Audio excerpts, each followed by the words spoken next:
새로운 인공지능 기술이 계속 나오는데 이것을 더 공부해야 하는 건 아닌지, 답안을 적을 때 어느 정도 구체성을 가지고 적어야 하는지, 아직 완벽하지 않은 것 같은데 내가 할 수 있다고?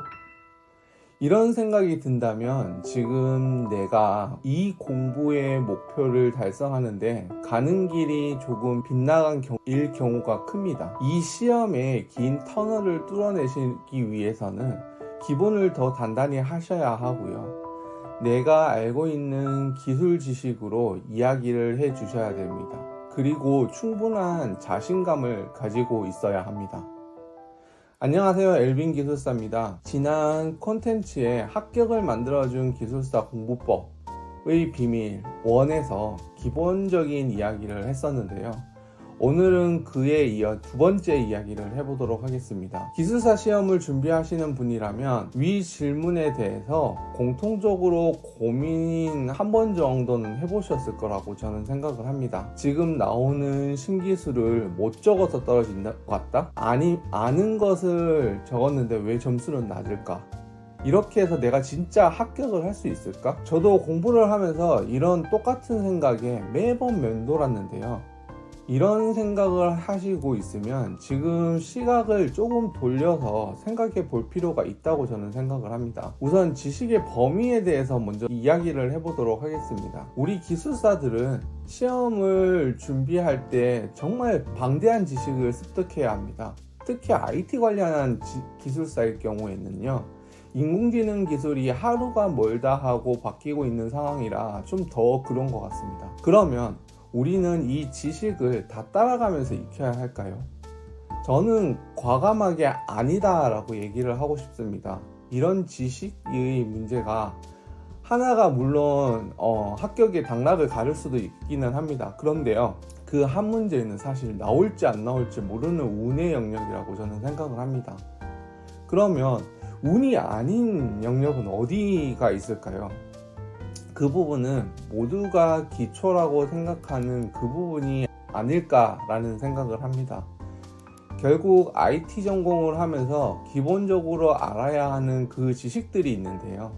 그 부분을 누가 더 정확히 그리고 자세히 아는가의 싸움이라고 저는 생각을 합니다. 조금 더 깊이 이야기해보자고 하면 결국은 이런 신기술 역시도 이런 기본적인 기반 기술을 바탕으로 만들어진 진화된 기술입니다. 그렇기 때문에 이런 기본 기술을 어떻게 보면 더 중요하게 잘 알아야 한다고 생각을 합니다. 그런데 우리는 지금 어떻게 하고 있는가요?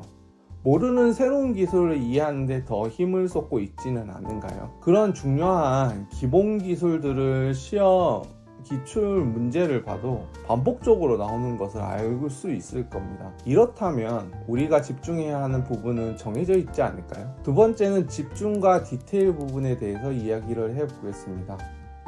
우리가 준비하는 시험은 사실 기술사 시험입니다. 그렇기 때문에 기술 지식에 대해서 물어보면 그 지식에 대해 세부적으로 구체적으로 이야기를 해줘야 합니다. 세부적인 설명은 방법이 될 수도 있고 세부 기술 요소가 될 수도 있고 알고리즘, 유형들로 이야기를 할 수도 있습니다. 이러한 부분은 정말 세부적으로 좀 적어 주셔야 됩니다.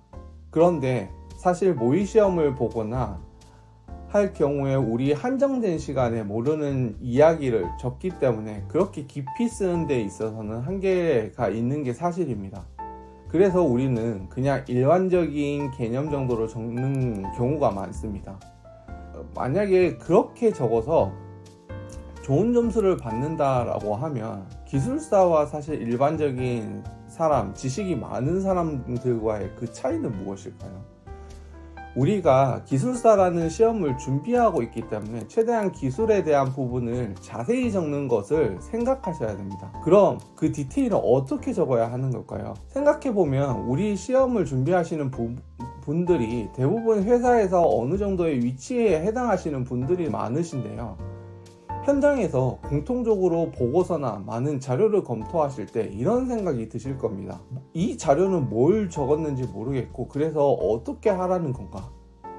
바로 그 목적에 맞는 디테일이라고 보시면 됩니다. 기술사 시험으로 대입해서 보면 묻는 것에 대한 답을 적었는지, 이런 기술을 어떻게 적용할 건지에 대한 부분을 검토하는 입장이 아닌 설명, 설득하는 입장에서 구체적으로 적어 주셔야 됩니다. 이것을 위해 우리가 공부하면서 토픽의 연관성, 키워드를 외우고 하는 것이라고 보시면 될 것 같습니다. 저도 이러한 어려움을 많이 겪었는데요. 디테일이 나타나지 않던 시험에는 항상 점수가 낮게 나왔었습니다. 그래서 어떻게 구체적이고 상세하게 논리적으로 설득할지에 대한 고민을 많이 하였고, 이것들이 쌓여가면서 자연스럽게 성적이 올라갈 수 있었습니다.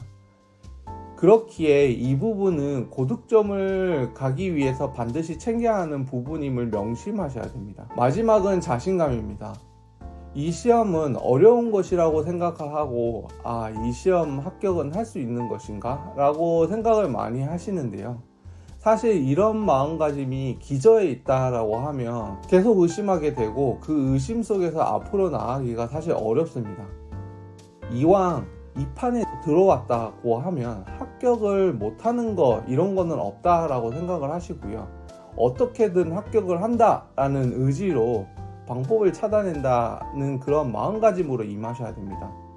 그렇지 않으면 계속 자신감이 떨어지고요. 결국 의욕이 감소하여 결국 포기하게 됩니다.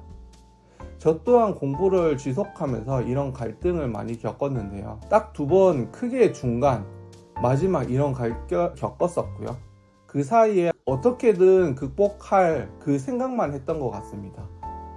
언제 합격할지 모른다, 불합격하면 또 어쩌지 등 불확실한 그런 미래에 대해서는 걱정하는 마음은 충분히 공감합니다. 그렇지만 그런 불확실한 것들을 뚫어내게 되면 그 어떤 것도 할 수 있다라는 또 다른 경험치가 생기게 됩니다. 이런 경험치가 생기게 되면 자연스레 그 어떤 것도 못할 거 없다는 그런 자신감도 생기고요. 물론 잘 되지는 않겠지만 처음부터 불안과 그 의심과 같은 그런 감정을 최대한 배제하시고요. 시험 문제 하나하나에 집중하셨으면 합니다.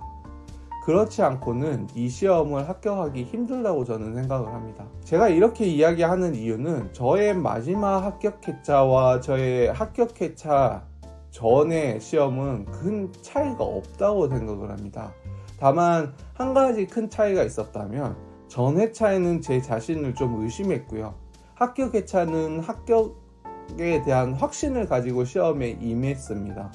그 눈에 보이지 않는 차이가 저는 상당히 작용했다고 봅니다. 긴 이야기를 했는데요. 이 이야기를 다 들어주신 분이라고 하면 합격의 의지가 그 누구보다 강하신 분이라고 저는 그렇게 생각을 합니다. 사실 기술사 시험이 기술을 잘 쓰는 시험이 아닌가라고 생각을 하지만 이 시험은 사람이 하는 시험이라 정성적인 요소에 더 영향을 받는 시험이라는 것을 잊지 않으셨으면 합니다. 그리고 앞에서 말한 이 3가지 요소를 잘 생각을 하시면서 긴 호흡으로 그 공부를 하셨으면 합니다. 감사합니다. 엘빈 기술사였습니다.